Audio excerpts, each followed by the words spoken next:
Saudara Gubernur Jawa Barat Deddy Mulyadi menyatakan alih fungsi lahan akibat tak sesuai tata ruang diduga jadi salah satu pemicu longsor Cisarua. Ia meminta daerah rawan longsor kembali jadi hutan. Daerah Kemiringan yang seharusnya ini daerah hutan rimbun, kebun bambu berubah jadi perkebunan sayuran.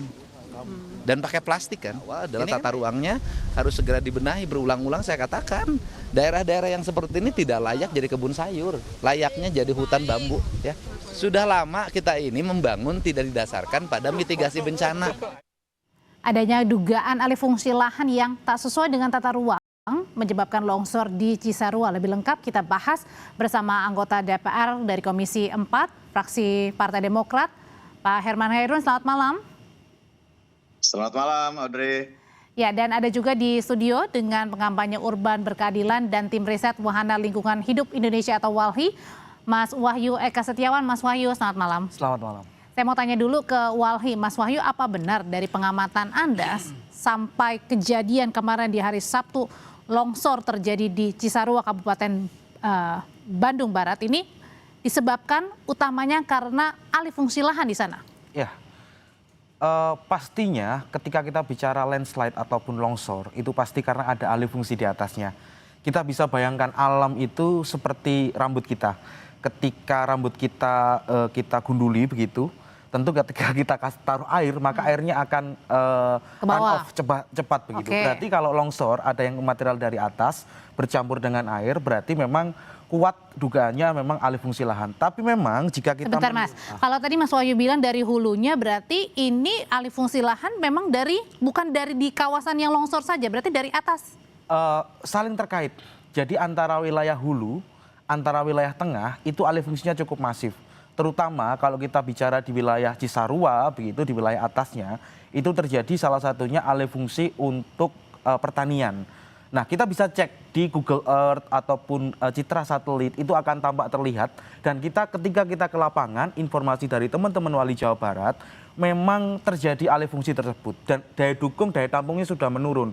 Nah, salah satunya yang terlihat adalah kalau di atas alih fungsi menjadi tempat pertanian sayuran, di bawah pembangunnya semakin masif. Karena apa? Karena ya menumpuk ruang yang seharusnya itu menjadi ruang terbuka, sawah, lahan berubah menjadi permukiman. Pembangunan rumah maksudnya di bawah? Permukiman gitu. Karena apa? Bandung Barat, Bandung Utara itu semacam menjadi kawasan yang padat banget begitu untuk menopang kota Bandung. Makanya kalau kita bicara banjir tidak hanya Bandung Barat saja. Bandung Utara pun juga rawan banjir dan juga rawan longsor. Sebelumnya di Dayakolot, lalu di Bojong Soang juga terjadi situasi serupa. Oke, saya mau tanya dulu ke Pak Herman kalau gitu. Pak Herman Khairun, ini baru saja DPR tepatnya di Komisi 4, baru saja selesai rapat ya, begitu ya? Terkait dengan penanganan kasus bencana ini? Iya. Apa hasil sementara yang didapat, Pak Herman? Begini, kebetulan hari Minggu pagi mengunjungi langsung lokasi bencana. Dan tentu saya mendapatkan banyak cerita, masukan dari masyarakat di sekitar yang terkena bencana. Kami turut prihatin dan berempati dan selalu mendoakan semoga bencana ini tidak terjadi lagi, dan tentu mohon ketabahan atas apa yang terjadi hari ini. Kami melihat memang bencana ini bukan sesuatu yang datang tiba-tiba gitu ya. Dan bisa kita lihat bersama di sana. Kami langsung berkunjung ke lokasi bencana dan bagaimana di atas atau di kaki bukit atau di kaki hutan Burangrang itu memang di sana sekarang sudah menjadi area perkebunan hortikultura. Dan tentu dengan tanaman-tanaman hortikultura yang tidak bisa menyerap air dan kemudian terjadi hujan 4 hari berturut-turut, ini memang dipastikan ada potensi terjadinya longsor. Dan kalau kemudian sebelah kanan bukit, sebelah kiri bukit yang sudah menjadi tanaman hortikultura, kemudian air begitu banyak, dan ini tentu membawa tanah akhirnya turun ke bawah. Dan di bawah itu adalah perkampungan para petani yang mayoritas memang di situ berbudidaya hortikultura. Artinya di situ semuanya, Pak Herman, artinya di situ semuanya tadi bahkan disebutkan oleh WALHI bahwa dari atas saja sudah semuanya salah, alih fungsinya sudah berubah nih. Sebetulnya ya kalau berpedoman terhadap prinsip-prinsip lingkungan hidup, prinsip-prinsip pembangunan berkelanjutan, itu kan pemerintah bisa menata ya, bisa menata bahwa sesungguhnya kalau daya dukungnya masih memadai, apapun eksploitasi sumber daya sepanjang itu memenuhi terhadap unsur-unsur ataupun aspek pembangunan berkelanjutan, di mana kita bisa mempertahankan zona inti. Buffer-zone-nya tentu tadi kalau Kang Deddy bisa ditanami pohon pohon bambu, dan kemudian silakan di zona pemanfaatan itulah yang nanti dijadikan sebagai zona pemanfaatan bagi kesejahteraan masyarakat. Oke, Pak Herman. Artinya memang ini harus ada konsistensi terhadap tata ruang yang harus ditata sedemikian rupa sehingga betul-betul prinsip-prinsip pembangunan berkelanjutan, berorientasi terhadap lingkungan, menjaga terhadap potensi-potensi terjadi bencana ini betul-betul dijaga oleh pemerintah. Oke, apakah Anda setuju dengan pernyataan dari Pak Herman Khairun tadi kalau nggak apa-apa alih fungsinya berubah atau tata ruangnya berubah asal berkelanjutan? Gini, rencana tata ruang itulah yang menjadi dasar kalau kita bicara soal pembangunan berkelanjutan. Pembangunan berkelanjutan itu didasarkan pada perencanaan tata ruang yang matang dan baik. Oke, wilayah kawasan lindung maka kita harus tetapkan, kawasan lindung maka tidak boleh diubah fungsinya. Maka kalau secara pilihan ekonomi seperti yang sampaikan tadi begitu bahwasanya ya kita memilih pilihan ekonomi yang menunjang keberlanjutannya seperti apa? Hutan pangan begitu. Hutan pangan itu kayak buah-buahan dan lain-lainnya. Tapi masalah utamanya di sini adalah rencana tata ruang itu seringkali tidak diimplementasikan di lapangan. Seringkali alih fungsi itu melanggar rencana tata ruang yang ditetapkan. Tidak ada ketegasan dari pemerintah daerah, terutama untuk mengecek. Bahkan izin-izin, misal pembangunan ataupun izin apapun, kadang melewati tata ruang. Jadi paradigma rencana tata ruang yang sudah ditetapkan, ini kawasan konservasi, kawasan ekonomi. Maka seringkali yang terjadi adalah harusnya ekonomi itu mengikuti tata ruang, tapi paradigmanya dibalik. Tata ruang yang mengikuti ekonomi. Makanya perubahan rencana tata ruang dari yang sebelumnya, di tahun sebelumnya hingga sekarang pada tata ruang yang baru 2024 begitu, itu banyak terjadi tumpang tindih kawasan. Salah satunya kawasan lindung, ada kawasan ekonomi, tumpang tindih di situ. Kalau terjadi tumpang tindih perubahan alih fungsi tadi, kalau gitu pertanyaan selanjutnya Pak Herman Khairun, ini siapa yang harus disalahkan? Apakah bisa meneliti siapa yang harus disalahkan? Karena kan pasti ini izin-izin ini sudah lama ya, bukan belakangan baru terjadi, pasti sudah banyak dan sudah lama juga ini kemudian di ACC. Gimana cara menindaknya? Tetap bersama kami di Sapa Indonesia Malam.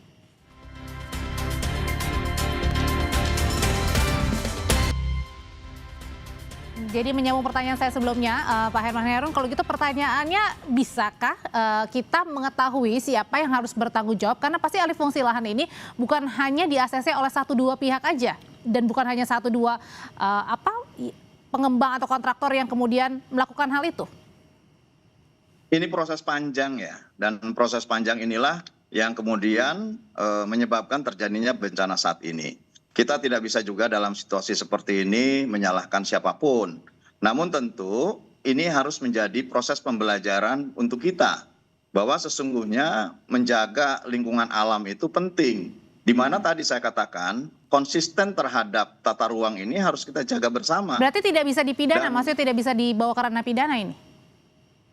Ya silakan bagi aparat penegak hukum bisa untuk mencari tahu sebetulnya apa yang terjadi di balik semua ini gitu ya. Ya bisa saja kalau kemudian aparat penegak hukum menemukan bahwa terjadinya penembangan liar dan kemudian pengalihfungsian kawasan yang di luar peruntukannya, ya tentu silakan itu aparat penegak hukum yang bisa menentukan terhadap salah atau tidak salah gitu. Oke, kalau gitu dari Walhi sendiri mulai dari mana kira-kira untuk menentukan unsur pidana dan mulai dari mana juga siapa kira-kira yang terlibat? Susah nggak? Susah nggak itu pertanyaan? Sangat susah sekali kalau kita bicara pada ranah pidana ya. Kalau kita bicara lingkungan, ini bicara soal prinsip pertanggungjawaban mutlak. Dan di dalam undang-undang lingkungan itu ada prinsip kehati-hatian, precautionary principle begitu. Dan ini memang menjadi tanggung jawab pemerintah begitu. Terutama pemerintah ini kan sebagai wakil rakyat begitu yang memang mereka punya akses, punya wewenang untuk membuat satu kebijakan dan mereka punya cara untuk melakukan implementasi. Yang menjadi pertanyaan saya adalah kenapa baru terjadi bencana mereka kaget begitu? Kenapa tidak dari dulu-dulu? Walhi sudah mengingatkan sejak 10 tahun yang lalu, terutama di wilayah Bandung begitu, Kabupaten Bandung, di wilayah Bogor, dan wilayah-wilayah lainnya pasca bencana Garut dulu, kita sudah mengingatkan evaluasi tata ruang. Rencana tata ruang Jawa Barat evaluasi. Artinya karena tetap di ACC untuk kemudian diberikan di ACC untuk diberikan penataan, Iya. perubahan jadi menyebabkan itu masalahnya gini. Jadi di level pemerintahan kadang pemberian izin itu nggak ngelihat rencana tata ruangnya begitu. Kayak mereka tutup mata begitu saja. asal ekonomi aja. Asal ekonomi, asal jalan aja. Dan ini kan akan menjadi pertanyaan adalah bagaimana keterhubungan antar stakeholder begitu. Karena di situ ada dinas yang memberikan izin, ada dinas lingkungan. Bagaimana peran mereka? Bagaimana peran juga gubernur? Bagaimana peran juga bupati, wali kota yang ada di wilayah-wilayah tersebut untuk bertanggung jawab atas kondisi itu? Tentu di sini ya mereka menjadi bertanggung jawab begitu. Karena apa? Karena mereka membiarkan proses-proses tutup mata ini berlangsung hingga hari ini, hingga menyebabkan bencana. Kenapa ketika bencana baru kita sadar? Kenapa nggak dari dulu-dulu ketika sudah diingatkan ada bencana pertama, bencana kedua? Kenapa baru yang paling parah mereka kaget begitu? Ini kan menjadi pertanyaan kami. Berarti artinya Anda juga mau mengatakan bahwa kejadian alih fungsi lahan ini bukan hanya terjadi di Kabupaten Cisarua, tetapi apa yang terjadi di banjir di Jakarta sampai dengan sekarang, kemudian juga apa yang terjadi kemarin di Sumatera dan juga Aceh, ini karena semuanya alih fungsi lahan semua. Alih fungsi dan bentuk dari akumulasi perampasan ruang yang terus-menerus terjadi. Tidak hanya di Jawa Barat, di Jawa Tengah kemarin Purwokerto, di Kudus, bahkan di Jawa Timur. Itu menjadi bukti kalau memang kita setengah rentan situasi seperti ini. Dan kalau kita bicara soal krisis iklim, ya ini bagian dari krisis iklim yang berpadu dengan situasi di bawah, di mana ada alih fungsi, daya dukung, daya tampung tidak memenuhi, dan ini bukan lagi natural disaster, tapi man-made disaster begitu, yang bencana disebabkan oleh manusia, terutama juga faktor struktural. Kalau disebabkan oleh manusia, Pak Herman Hairun, tadi dikatakan bahwa memang apa yang kita alami belakangan ini di akhir tahun 2025 sampai di awal tahun, di mana-mana bukan hanya banjir di Jakarta, ada juga kemarin di Aceh dan Sumatera banjir longsor, sekarang di Kabupaten Cisarua dan masih banyak daerah lainnya, ini karena disebabkan oleh alih fungsi lahan semuanya. Kalau gitu bagaimana ke depan tadi dikatakan prosesnya agar tadi dipatuhi semuanya dan tidak selalu asas cuan saja? Ya, ini kan sekali lagi saya menekankan, ini adalah ketidakkonsistenan terhadap kebijakan tata ruang. Karena kepemilikan tanah atau hak atas tanah itu kan ada hutan lindung. Kalau hutan lindung mutlak bahwa itu memang dikuasai pemerintah dan dijaga oleh negara sebagai kawasan zona inti yang tidak bisa dipergunakan oleh siapapun. Yang itu dijaga. Namun bagaimana dengan hak atas tanah yang dimiliki oleh warga? Kan mereka juga butuh hidup, butuh penghidupan dan lain sebagainya.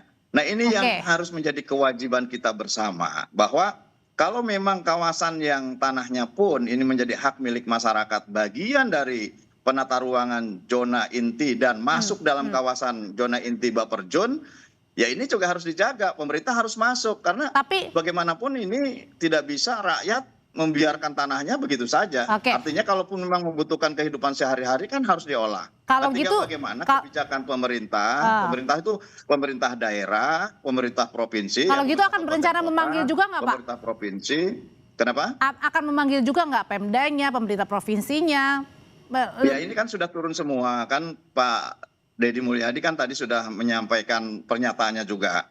Bahkan kami juga apresiasi terhadap penutupan berbagai kawasan penambangan yang itu juga berimplikasi terhadap kerusakan lingkungan. Ini sudah bagus. Dan tinggal bagaimana penataan kawasan-kawasan yang selama ini menjadi hajat hidup masyarakat. Karena bagaimanapun kan masyarakat butuh untuk survive dalam kehidupannya. Tinggal bagaimana kita mencarikan alternatif income bagi masyarakat. Kalau itu memang dalam penata ruangan itu sebagai kawasan zona inti dan sebagai kawasan lindung. Dan ini harus dibicarakan gitu ya, sehingga kemudian tidak semua kawasan pada akhirnya daya dukungnya lebih kecil daripada zona pemanfaatan. Ini kan bahaya. Dan pada akhirnya tadi perikatan antara tanah air yang diikat oleh keberadaan hutan lindung di sana tidak cukup mampu untuk menahan terjadinya longsor pada saat dan ini. Akhirnya terjadi bencana di mana-mana. Terima kasih kalau gitu Pak Herman Hairun, Mas Wahyu juga terima kasih dari Walhi. Selamat malam Bapak-bapak.